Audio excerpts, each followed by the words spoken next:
All right, my friends, so I want to take a few minutes to go over an index universal life insurance policy I was analyzing for, make sure I don't got any shaving cream on my ears. I was analyzing for a client yesterday or the other day. A lot of people immediately discount index universal life or fixed index annuities, both these things. The IUL, index universal life, in my opinion, has a more benefits to it than fixed index annuities. And the reason for that is simply because you have a death benefit. Now, the death benefit costs money, so we'll get to that. But anyway, this is what happens with an index universal life is you have a death benefit, and with that death benefit, you're funding it through cash value or that you're getting less return than the market as a whole. Anyway, a lot of people discount it. They say it's a scam. It's not a scam. It's not a scam. It's literally not a scam. It exists, and it can work out nicely. And I'm going to show you a background of a 20-year, what's called experience for life insurance. I don't know why they call that. They use the term experience. And then we're going to show you one of the difference if you just look at 10 years. All right, so we got Indexed Universal Life, IUL, and I think it's from a company called Equitable. All right, and they're fine. I got no problem with that. So what happens here with Indexed Universal Life? There's going to be two things. Your participation rate, and the same thing goes with fixed index annuities too. Anytime there's an index term in that, your participation rate, how much of the upside are you participating in? And then there's going to be a cap rate, a cap. All right. So in this case, we are capped at 6%. Whatever the market does, we cannot do better than 6 or less than 0, if that makes sense. Can't go better than 6 or less than 0. All right. But we have 100% participation.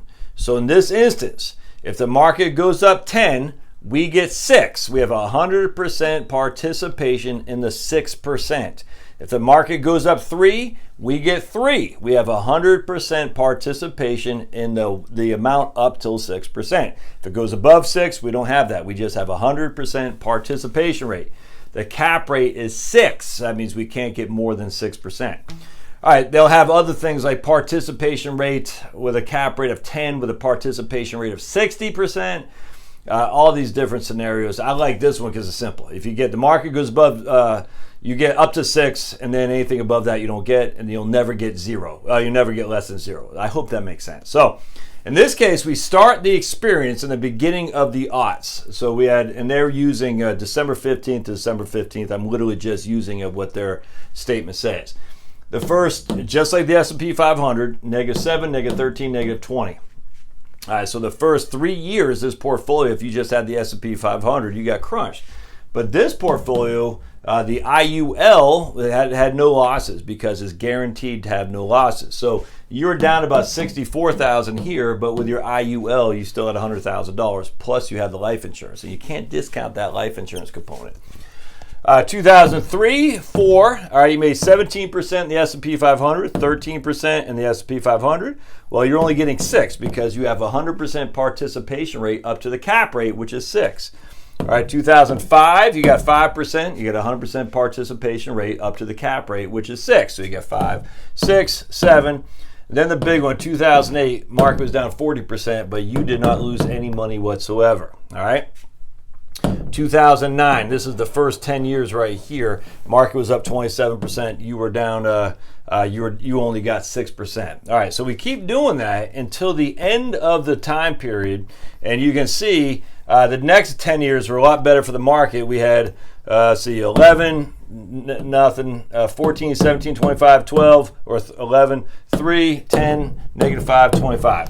All right, so the next 10 years did fine, but the first 10 years did poorly for the market, but it did great for the IUL. So at the end of 20 years, in your life insurance, you had $100,000. It grew to $207,000. All right, so it doubled in 10 years. That's what basically a 3.5% roughly rate, maybe 3.6% rate of return.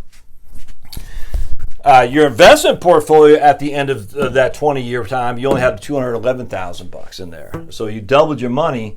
But you didn't, you basically kept Steven with the Indexed Universal Life,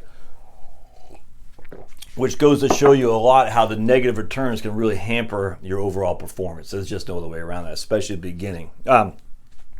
So you got hammered. So, but you still made bigger money. I mean, you had a $4,000 a show for it relative to the S&P 500, relative to the IUL, and this is net of fees and everything too. But anyway, so you got 211 here, 207 here after 20 years. Neither is much to write home about.